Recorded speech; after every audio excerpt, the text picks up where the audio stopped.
Railway মাটি দখল কৰা দোকানৰ মালিকলৈ আহিল উচ্ছেদৰ জাননী। এইবাৰ ৰেলৱে ডিপাৰ্টমেণ্টে জাননী জাৰি কৰিলে উচ্ছেদৰ। এই ঘটনাৰ স্থান সৰভোগৰ ২ নং ৱাৰ্ডৰ। দৰিদ্ৰ শ্ৰেণীৰ ব্যৱসায়ীসকলে সৰভোগৰ ২ নং ৱাৰ্ডৰ ৰেলৱে মাটিত প্ৰায় ২০-২৫ বছৰ ধৰি দোকান পোহাৰ কৰি জীৱিকা নিৰ্বাহ কৰি আছিল। কিন্তু হঠাতে এইসকল দোকানীলৈ আহিল উচ্ছেদৰ জাননী। কিহৰ বাবে উচ্ছেদ কৰিব ৰেলৱে বিভাগে? সৰভোগৰ দীৰ্ঘদিনীয়া সমস্যা হৈছে অভাৰব্ৰিজৰ। এই সমস্যা অন্ত পেলাই সৰভোগৰ ৰেলৱেত নিৰ্মাণ হ'ব অভাৰব্ৰিজৰ কাম। ইতিমধ্যে অভাৰব্ৰিজৰ কামৰ বাবে ৰেলৱে মাটিত কিছু দোকান ব্যৱসায়ীসকলে ভাগা পৰিলক্ষিত হৈছে। আন কিছুমানলৈ জাননী নাহিল। এই ঘটনালৈ ক্ষোভ উজাৰে দৰিদ্ৰ ব্যৱসায়ীসকলে আৰু ইপিনে দৰিদ্ৰ ব্যৱসায়ীসকলে মূৰে কপালে হাত দিবলগীয়া হৈছে। চৰকাৰৰ ফালৰ পৰা কোনো ধৰণৰ সাহায্য পোৱা নাই এইসকল দৰিদ্ৰ শ্ৰেণীৰ লোকে। দৰিদ্ৰ ব্যৱসায়ীসকলে চৰকাৰৰ ওচৰত কাতৰভাৱে আহ্বান জনাই আমাক সংস্থাপন ব্যৱস্থা কৰি দিয়ে। News desk report NS24 digital. Banshi Majhi কি হয়েছে?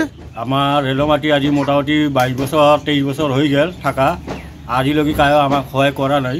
আজি এই নোটিশ দিছে, নোটিশ দিয়ার লগে বলে 1 তারিখলৈকে টাইম আছে, আপনাদের ঘরটো ভাঙি লৈ যাওক। কত লৈ যাব সেইটো আমি নাজানো, কিন্তু আপনি লৈ যাওক। এই আমার মানে আমার সরকার এনে করবা নালাগছিল, কিন্তু সরকারে আমাক এনে সহায় করবা লাগছিল। কিবা সহায় কৰি আমাক কিবা দুখীয়া মানুহ কিবা দিবা লাগছিল। আমি দিন কামা দিন খাওয়া মানুহ, আমাক এই কামটো একো ভাল কৰা নাই। আমাক এনে কিবা আমাক সহায় কৰবা দিয়ক। কোনে নোটিছ দিছে? নোটিছ ৰেলৰ চৰকাৰৰ পৰা দিছে, ৰেলৰ মানুহ আহি দিছে, ৰেলৰ মানুহ আহি দিছে। আমি দিয়া নাই, আমি যাওয়াও নাই। একবাৰ ৰঙিয়াত মাতিছিল, ৰঙিয়াত গৈছিলোঁ, ৰঙিয়াত একো কোৱা নাই। কিমান পৰিয়ালক মানে নোটিছ দিছে? এইটো কিমান পৰিবাৰৰ মোটামুটি 100 পৰিবাৰৰ ওপৰত আছে। 100 পৰিয়াল হ'ব? 100 দোকান চোকান মিলাই 100 পৰিবাৰৰ ওপৰত হ'ব। মানে কেই তাৰিখে ভাঙিব দিছে আপোনালোক? 1 তাৰিখে। 1 তাৰিখে ভাঙিব দিছে? 1 তাৰিখে নাভাঙিলেই টাউন 2 তাৰিখে আহি বলেৰ দি ভাঙি দিব। এতিয়া নিজে নিজে ভাঙি আছে। কি ক'ব চৰকাৰখনক? কি আহ্বান? চৰকাৰটো এজন আমি আৰু কি ক'ম, চৰকাৰ নিজে অন্ধ না কি সেইটো টাউন নিজে বুজিব লাগে।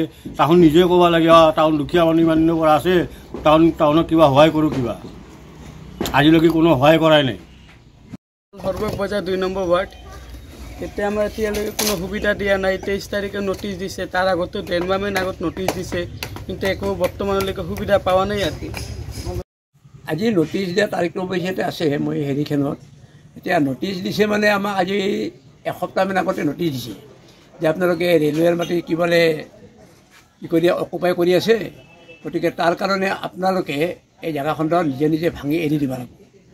কাৰণটো কি বোলে আমি একো ক'ব নোৱাৰোঁ, কাৰণটো আমি একো নাজানো। আৰু ইয়াৰ আগতো এনেকুৱা কৰি নোটিছ দি ভাঙবা কয় আমাক, কিন্তু আমি কমি যে আপোনালোকে এভেকশ্যন কৰক, কৈ যে আমি এভেকশ্যন নকৰোঁ। কোনে কৈছে এইটো? এইটো তেওঁলোকে যায় মানে নোটিছ দিবা আহে। আচ্ছা আচ্ছা। গতিকে এতিয়া এনেকুৱা হৈছে মানে কণ্ডিশ্যন। এতিয়া যদি এই অঞ্চলখিনি যদি ভাঙি দিয়ে, সৰভোগ টাউনখনৰ গোটেইখিনি একেবাৰে সম্পূৰ্ণ যাব, আৰু যা মানে এইখিনি বজাৰখিনিয়ে মানে একদম মানে শেষ। গতিকে তাৰপিছত আৰু তেওঁলোকে আৰু কি ডিচিশ্যন লয়। কিমানখিনি নোটিছ দিয়া হৈছে? নোটিছ ইয়াৰ আগৰ পৰা আমাকতো প্ৰায় প্ৰত্যেক বছৰে বছৰে নোটিছ দিয়ে, প্ৰায় 4-5 বাৰ নোটিছ আমাক দিলাকে। 4-5 বাৰৰ বেছিয়ে হ'ল, কিন্তু 4-5 বাৰৰ কম মানে হোৱা নাই। এতিয়া ইয়াৰ পিছত নোটিছক আমাক কৈছে যে আপোনালোকে 15 দিনৰ ভিতৰত আপোনালোকে ভাঙি দিব। আপোনাৰ কিমান বছৰ হ'ল দোকান কৰা ইয়াতে? ইয়াতে ময়ে পুৰণা। কিমান বছৰ হৈছে? মোটামুটি ধৰ 60-62 চনৰ পৰা। ইমান আপুনি ৰেলৰ মাটিতে আছিলে আপুনি? এইখিনি এতিয়া তেওঁলোকেতো ৰেলৱেৰ বুলিয়ে কয়। যেতিয়া ইয়াতে জংঘল হৈ আছিল, জংঘল হৈ থাকোঁতে আমি কৈছোঁ দোকান দিছোঁ। আপোনাৰ কিবা পাট্টা আছে না মাটিৰ? নাই, পাট্টা কেনেকৈ দিব? তেওঁলোকে পাট্টা আমাক লিষ্ট দিয়ে। নিজৰ কাৰণে আমি বহুত আবেদন কৰিছিলোঁ, কিন্তু আবেদন কৰাৰ পিছতো আমাক কি বোলে কোনো লিষ্ট আমাক মানে বৰ্তমানলৈকে দিয়া নাই।